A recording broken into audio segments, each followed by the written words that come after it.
Voici l'évolution du cours des actions de 8 entreprises à la Bourse de Paris durant une journée de cotation. Bon, on va peut-être expliquer un peu ça. Les grosses entreprises, les très grosses entreprises émettent en général ce qu'on appelle des actions. Et les actions, c'est en quelque sorte un tout petit titre de propriété d'une toute petite partie de l'entreprise.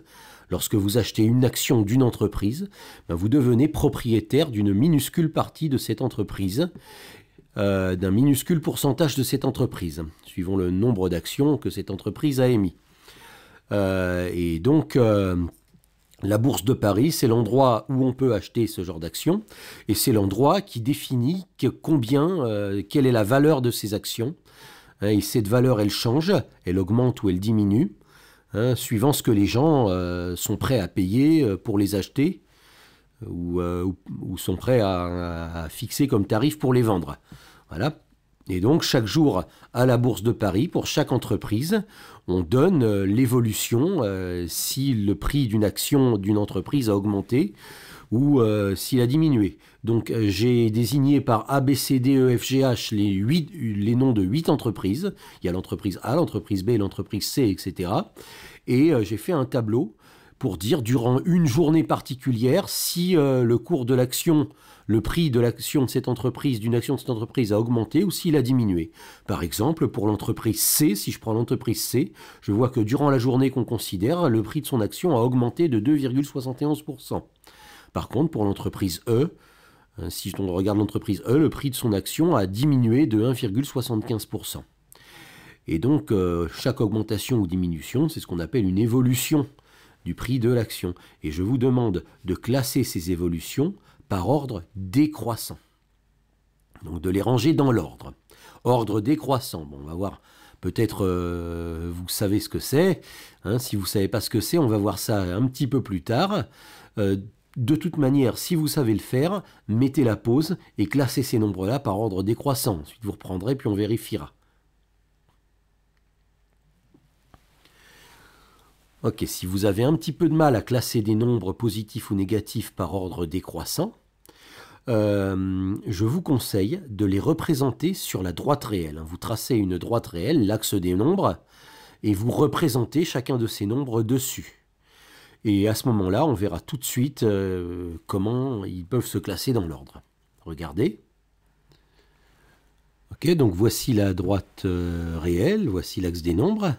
Et on va représenter donc les évolutions des cours de la bourse de ces entreprises sur cet axe pour se rendre compte de leur classement par ordre croissant ou par ordre décroissant. On commence par l'entreprise A. L'entreprise A, le cours de son action a baissé de 1,80%, donc moins 1,80. Moins 1,80, c'est entre moins 1 et moins 2. Et c'est plus proche de moins 2 que de moins 1, comme 1,80, lui, est plus proche de 2 que de 1. Donc on va placer notre moins 1,80 ici. Donc notre entreprise A ici. Voilà. L'entreprise B progresse de plus 1,03%.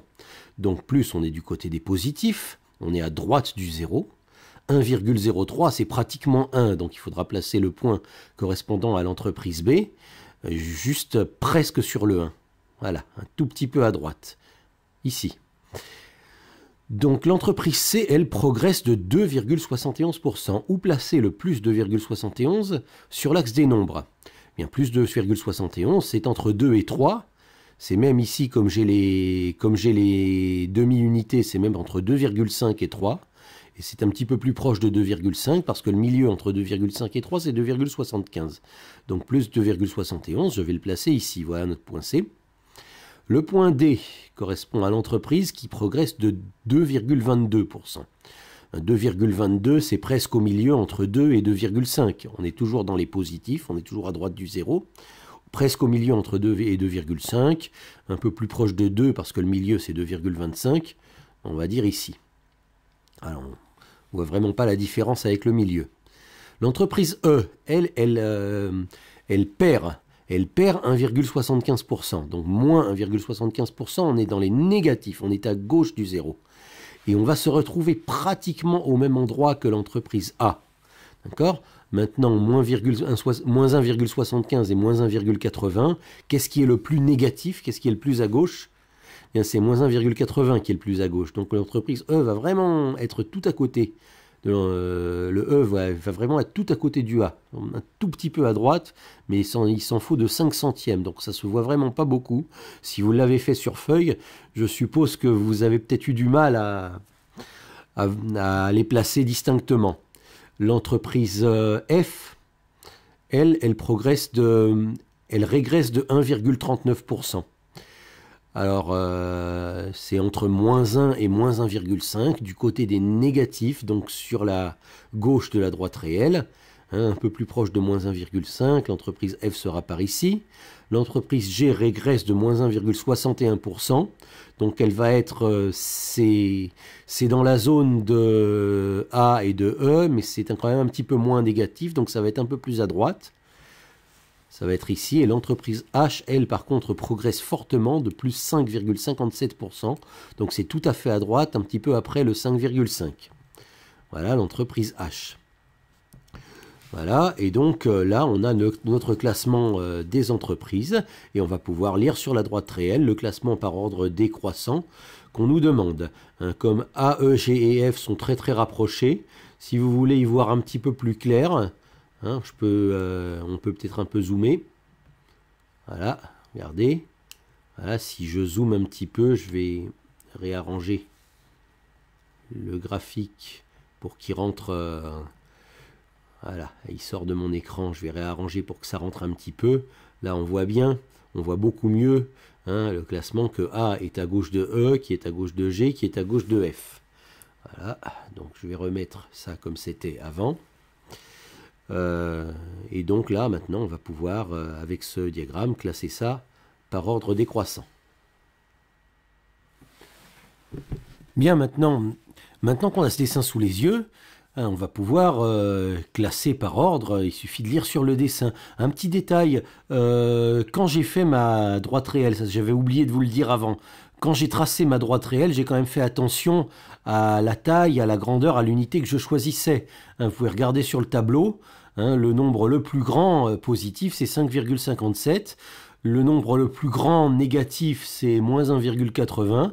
Donc je me suis arrangé pour avoir des unités qui rentraient bien entre ces deux bornes-là. D'accord, hein, j'ai prolongé du côté des positifs jusqu'à 6 et du côté des négatifs jusqu'à moins 2 pour être sûr que ça allait rentrer.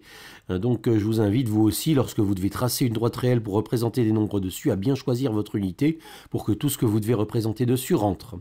Maintenant, revenons à la question, classer par ordre décroissant. Alors, qu'est-ce que ça veut dire par ordre décroissant? Ça veut dire qu'on doit lire votre classement du plus grand au plus petit. Vous devez commencer par le plus grand et terminer par le plus petit. Et comme on vous demande de classer les évolutions, on vous demande de classer des nombres par ordre décroissant, ça veut dire que le nombre que vous allez mettre en premier, les nombres, ce sont les pourcentages hein, qui sont dans le tableau, le nombre que vous allez mettre en premier, c'est le nombre le plus grand. Et donc vous allez pouvoir séparer tous les nombres que vous allez classer par des signes plus grands que, comme ceci. Hein, si je mets des plus grands que, ça m'assure bien que le nombre qui est à gauche est plus grand que celui qui est à droite, et que donc mon classement sera du plus grand au plus petit. Lorsque je regarde sur l'axe des nombres, je sais que les nombres les plus grands se trouvent à droite et les plus petits se trouvent à gauche. Donc je vais lire mon axe des nombres. Si je veux que ce soit par ordre décroissant, je vais le lire de droite à gauche. Si je voulais par ordre croissant, j'aurais lu de gauche à droite. Bien, commençons donc par mettre le nombre le plus grand tout à fait à gauche. Tout à fait à gauche à la place du cadre bleu. De toute manière, je pense que vous pouvez peut-être essayer de le faire seul. Donc là, mettez la pause, essayez de faire votre classement seul. Ensuite, quand on continuera, vous verrez si vous avez des erreurs ou si vous avez eu juste. Ok, donc sur l'axe des nombres, je vois que le nombre le plus grand, c'est celui qui correspond à l'entreprise H. Et ce nombre-là, c'est 5,57. Donc c'est 5,57 que je mets en premier, que je signale comme étant le nombre le plus grand. Le deuxième, lorsque je progresse dans l'axe des nombres, lorsque je progresse, je vois que j'arrive sur l'entreprise C. Le deuxième plus grand, c'est l'entreprise C, avec une progression de 2,71%. Donc 2,71 est un peu plus petit que 5,57, mais il est plus grand que tous les autres. Ensuite, j'arrive à l'entreprise D, 2,22% de progression. Voilà. Et à part ces trois-là, lequel est le plus grand? À part ces trois-là, la plus forte progression, c'est l'entreprise B, plus 1,03%. Et si je continue par ordre décroissant, je vais arriver à l'entreprise F, qui est celle qui régresse le moins, qui perd le moins de valeur, parmi celles qui perdent de la valeur, moins 1,39. Et moins 1,39 est plus grand que le nombre qui est dans le tableau, qui est immédiatement plus petit que moins 1,39, c'est moins 1,61. Et ensuite, on a les deux nombres qui sont très proches l'un de l'autre, et on voit bien que moins 1,75, c'est un petit peu moins négatif. Donc c'est un petit peu plus grand que moins 1,80. Moins 1,75 est un petit peu supérieur à moins 1,80. Et voilà donc le classement de ces 8 nombres, de ces 8 cotations des entreprises par ordre décroissant.